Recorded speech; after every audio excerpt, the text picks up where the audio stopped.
Welcome back to Inside Learning. So today we are going to discuss about the Golgi apparatus. As we all know that Golgi apparatus is an organelle that is present in the cell in the eukaryotic cells both in animal and in plants. Golgi apparatus एक ऐसी organelle है जो कि cells के अंदर present होती है animals के भी और plants के भी except sperms और red blood cells और mature stem cells of plant. इनके अलावा सारे ही सेल्स में गोल्जी अपरेटस प्रेजेंट होता है। Golgi apparatus was first discovered by Golgi in 1898। उसने स्टडी किया था। गोल्जी एक पर्सन था जिसके ही नाम पे इसका ऑर्गेनेल का नाम भी है।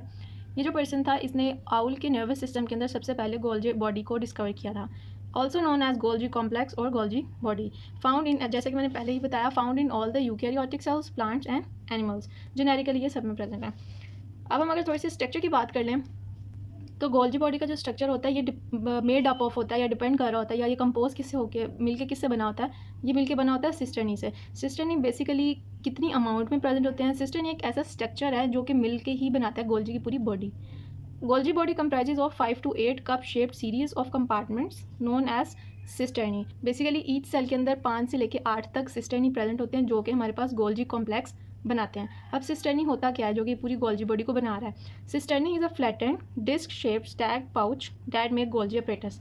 सिस्टर्नी बेसिकली क्या है, flattened disc shape. Flattened means कि वो बिल्कुल प्लेट की तरह है और किसी शेप में नहीं है, कनकेव या कन्वेक्स शेप में नहीं है। It is flattened plus disc shape. आगे मैं आपको इसकी पिक्चर दिखाती हूँ और हैं कि ये पाउचेज हैं डिस्क शेप के जो कि सारा गोल्जी कॉम्प्लेक्स या गोल्जी बॉडी बनाते हैं। So here you can clearly see what is actually Golgi complex. ये जो आपको नज़र आ रहे हैं sac like disc like pouches जो कि फ्लैटेंड इन शेप हैं, ये इनको हम कहते हैं सिस्टर्नी। ये बेसिकली सिस्टर्नी है स्ट्रक्चर, अगर मैं आपको उसका थोड़ा सा बताऊं। और यहाँ पे मैंने इसको लेबल भी कर रखा है सिस्टर्नी के नाम से। अब पूरी जो गोल्जी कॉम्प्लेक्स है इसके दो फेसेस होते हैं, एक होता है मेच्योर फेस, एक होता है फॉर्मिंग फेस। अब ये किस बेस पे इनके नाम रखे हैं और ये वेजिकल्स क्या हैं ये मैं आपको आगे चल के बताऊंगी, लेकिन उससे पहले मैं आपको कुछ इंपॉर्टेंट चीज़ें बतानी ज़रूरी है। वो ये कि गोल्जी स्टैक क्या होता है। गोल्जी स्टैक बेसिकली एक स्ट्रक्चर है जिसके ऊपर ही गोल्जी कॉम्प्लेक्स पूरा बना हुआ है। Golgi stack contains 4 to 8 cisternae.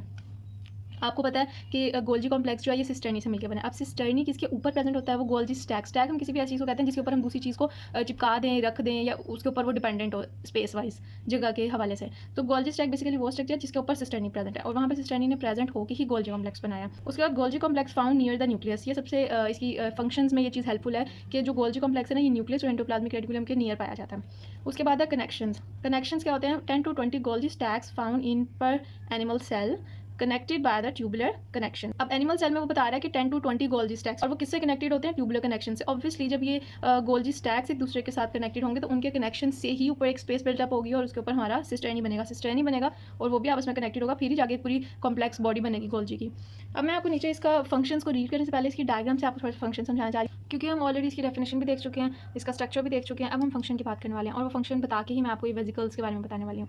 Basically होता क्या है कि गोल्जी अपरेटस का फंक्शन, कॉम्प्लेक्स का फंक्शन यही है कि वो different type of proteins and different type of lipids को एंडोप्लाज्मिक रेटिकुलम से लेता है और आगे उनको वेसिकल्स फॉर्म करता है उनके ऊपर और उनको अपने आप अंदर से गुजार के उसके बाद वो सेल के दूसरी तरफ पहुंचाता है। बेसिकली एंडोप्लाज्मिक रेटिकुलम इस तरफ होता है गोल्जी कॉम्प्लेक्स के, तो वहाँ से वो क्या भेजता है, प्रोटीन्स, वो स्पेसिफिक प्रोटीन्स जिन्होंने सेल के बाहर जाके अपनी टारगेट पोजीशन पे जाके फंक्शन परफॉर्म करना है। तो होता क्या है, vesicles fusing with cis face from endoplasmic reticulum. Endoplasmic reticulum से आती हैं वेजिकल्स, या आप उनको ये भी कह सकते हैं कि प्रोटीन जो होती हैं वो वेजिकल्स के अंदर इंक्लोज होती हैं।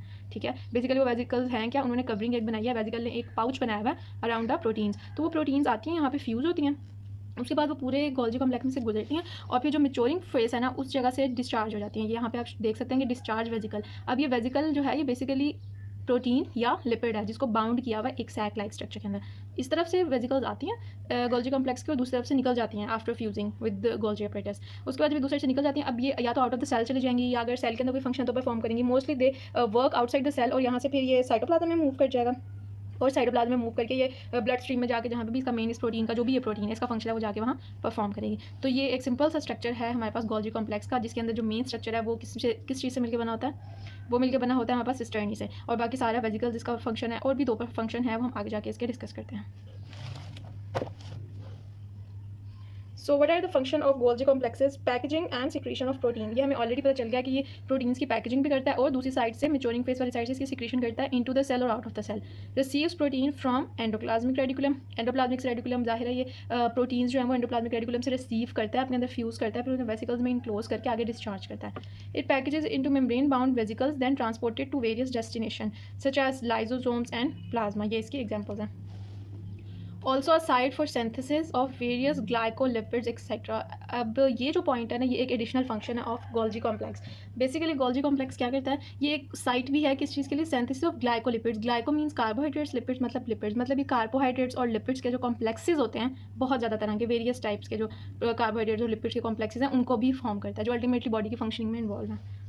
Convert lipids and proteins into glycoproteins and glycolipids and glycoproteins. वही बात कि ये लिपिड्स को और प्रोटीन्स को कार्बोहाइड्रेट लिपिड्स और कार्बोहाइड्रेट प्रोटीन कॉम्प्लेक्सेस में कन्वर्ट करता है। तो इसका मतलब ये सिर्फ एंडोप्लाज्मिक रेटिकुलम से प्रोटीन्स लेके उनको वेसिकल्स में कन्वर्ट करके अपने अंदर फ्यूज़ करके सिर्फ डिस्चार्ज ही नहीं कर रहा, प्लस ये फंक्शन भी करता है कि ये लिपिड्स और प्रोटीन्स के कार्बोहाइड्रेट कॉम्प्लेक्सेस भी बनाता है, वो भी इसके अंदर ही बनते हैं। So this is all about Golgi complex, Golgi body और Golgi operators, whatever you call it. तो ये मैंने इसके फंक्शंस डिस्कस कर लिए हैं, पीछे हमने इसका स्ट्रक्चर डिस्कस किया है, और उससे पहले हमने देखा है कि इसको डिस्कवर किसने किया, इसकी डेफिनेशन क्या है, और कुछ बेसिक सी इन्फॉर्मेशन। अगर आपको ये लॉन्ग आता है, आप इसके अंदर डायग्राम ज़रूर बनाएं, क्योंकि अगर आप डायग्राम बनाएंगे तो आपके मार्क्स करने के चांसेस बहुत कम हो जाते हैं। Thank you so much for watching my video. अगर आपको वीडियो अच्छी लगी है तो कमेंट में ज़रूर बताएं। इंशाल्लाह मिलते हैं अपनी अगली वीडियो में। अल्लाह हाफिज़।